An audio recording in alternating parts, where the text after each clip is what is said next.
My name's Isabel Cooper, and I'm here right now for Canadian Film Review, and I'm talking with Tonya Williams. Do you think that, as long as I can remember, there's been complaints. Everyone's always bemoaned the Canadian film industry and how, it's just so hard to survive in the Canadian scene versus the U.S. scene. Do you think that some of that onus is on the filmmakers themselves in terms of what's your marketing? Well, because I'm a big believer that there are no victims, I think it's always easier to just look in the mirror when you're looking for the problem. When we say that the Canadian film industry might not be doing as strong, what we really want to say is the English Canadian industry, because the Quebec industry is strong and they're doing, really fantastic, and they've got business models that are working, and they're building star systems. We may not know about them, but they know about them. And then, people say, well, maybe it's because we're too close to the States or whatever. But, France and Quebec have a very close relationship, and their actors flow back and forth, and the stars there are the stars also in France. So I don't think that's it. I don't know what that one thing is, other than I would have to say, when I speak to filmmakers in the States, there's no sense of victimization. There's no sense of can't. They're positive they can, even when you think, how is that even possible? But you don't say that to them. They are going to make it. And you hear all these stories about, these guys who came out of poverty and they jumped in an old car or hitchhiked their way to LA and banged on doors and waited. I don't know what they did, but they got where they get to. And but here I find a lot of the complaint is more like, we can't do this and we can't do that, and yet none of those guys in the States have any government funding. You have to remember that they have no support from the government for their filmmaking, so they've just got to figure it out and hustle like everybody else. I think that's what we forget about the entertainment industry. It's like you got to be a hustler. It's like you're moving product just like any other product out there. So unless you can put that hustle game on, I know for a long time people would think it would be a dirty word to say networking. You're networking at something. It was like, oh, how could you be doing that as networking? I'm like, networking is the activity that we do to connect and to get to meet people, and to people would be at a networking party here and they go, look at that, people are talking to me, but their eyes are looking all around. They're taking like personal offense that people aren't like taking and should be having this conversation or whatever. I'm like, this is not like a barbecue party. You're not like in your backyard where someone is here. They've just probably flown in to great expense and hotel and food and whatever. They're trying to get their project sold. And after talking to you for like 3 minutes, if you're not somebody who can do that, then they don't need to stand here and talk to you all day. They're trying to get their project sold. They're trying to meet somebody that can help open a door in some way. And I think we need to not take these things so personally.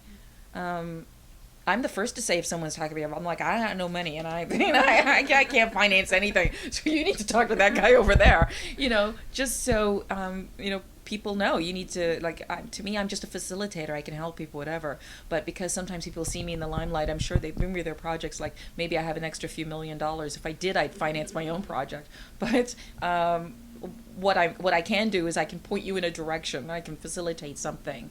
But yeah, for people not to take things so personally, I've never thought that about the business. If I don't get a role, I'm not like, oh my God, they didn't love me or like me. I'm like, I'm sure they don't love me or like me either way. But am I right for this or am I not right for this? From their perspective is what's important. Maybe if I were producing it, I would think someone like me is right for this. But for them, they have a different vision. So I think we just need to stay business about it. Well, and talking about LA, LA is sort of the place where somehow all these people with this fountain of optimism go, and it's like no matter how hard it is, people go there and they just believe in themselves. Do you think that that's something that we can really learn from?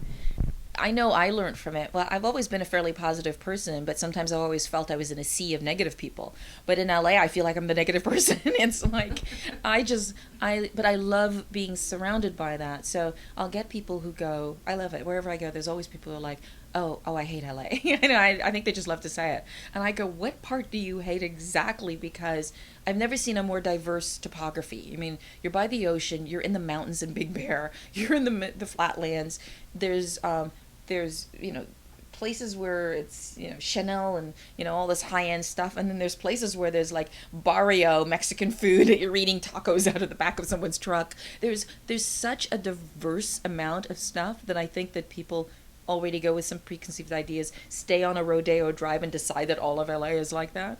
But the one thing that is consistent about everybody in LA is they have a dream, and they will, and nothing stops it. If you're the guy from El Salvador or Ecuador who crossed the border, walking, with all the odds against you, you came with the dream. So it's not just people in the movie industry, it's everyone in LA has fought to get there, and they're excited to be there, and they came on a whim and a dream. There was no one laid out a, here's your chair and your table and we really welcome you, and people enjoy that. I know one producer that works at a studio said to me a couple of years ago, he said, "What's with your Canadian producers?" And I go, "Why?" And he goes, "It's like they come in here. First of all, I'm happy to meet everybody. That's what the development people and execs in Hollywood are like. They want to meet everybody because you could be the next big thing, so they're excited to be the first person to meet you.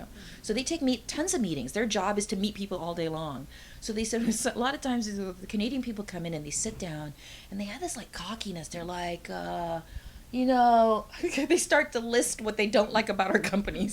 They go, "I saw that movie you did. It wasn't very good. Didn't do this, whatever." And they'll sit there going, "Do they think this is warming me up?" I mean, they go, because I think there's the feeling that in Canada sometimes that you don't want to kiss anyone's ass. There's kind of this, you're kissing ass when you say positive things. But where else in the world, or in what other arena does it work? Do you find it helps you to pick up guys or women when you tell them how horrible they look or what shitty people they are? Or if you want to sell a car, you just point out all the crappy things sort of about it. Somehow, when it comes to the movie industry, we're supposed to be what they call honest. We're supposed to be telling a hugely successful businessman and his company how awful his stuff is when you haven't actually made anything yet and you're not even on the Richter scale. So it doesn't leave them feeling warm and fuzzy and welcoming to work with you. It makes them feel like you're a downer and that you're negative and miserable, and they don't want to work with you. I think energy is very important in Hollywood. Yes, you want to be a good technical person. You want to be a good actor and a good writer and a good producer. But it's really big in Hollywood about, are you somebody people wants to be around? Because it's such a long time, years. Some people work 10, 15 years on one project, and you're spending a lot of time with that person. They're like an extended part of your family. If they're going to be that miserable in the first meeting, you're kind of imagining, am I going to be able to listen to this for 15 years? And sometimes it's no. And I hire that way, actually. There are people that come into the office just for ReelWorld, even just to volunteer. And they're so complaining about the last place they were in and how horrible their boss was and how mean this. I don't feel like I want them to work here because we have a really nice atmosphere and an energy, and I feel they're just going to bring everybody down. So I cross them off the list, and you'd be surprised how much that kind of what people think is really honest is, you don't have to lie. I don't think it's kissing ass, but if you're taking an interview with someone, you should have a reason that you actually like that company or you want to be there. Why would you be taking the interview? So you should make that a point of sitting down and going, thank you for taking this interview with me. I've wanted to meet with you guys for such a long time. When I saw this project and I realized it was you, and if you don't like anything about them, then why are you there? To me, that's the crazy behavior. Like, why do you want to find that, for example, with Young and the Restless, where you were a recurring character for such a long time, that when people meet you, they kind of assume that you are exactly like your character? Yeah, 99% of the people I meet think I'm exactly like my character. So I always used to wonder, sometimes on TV, you'd hear these reporters ask people, ask the actors, do you find it hard to separate yourself from the character? And I think the answer is always, I don't think the actors find it hard. I think it's an audience that finds it hard. So when I'm out in the street or luckily I played a good character who's carrying whatever, but so I think people sense, there's a quality there, and but I'm not exactly the character. You layer those things, but I'm not exactly like a character. So they assume not only character but physical things like they think I'm a doctor. Yes. They think I have all this medical knowledge. So. But I think that's natural when it's a character that's been on for over 20 years. I think that it just gets ingrained in people. Well, this has been a wonderful chat, very informative, and thank you so much for taking the time. Oh, you're welcome. By the way, I'm a big YNR fan, great. so my sister will be freaking out when she sees this interview. So thank you so much, and I will see you at Real World. Yes.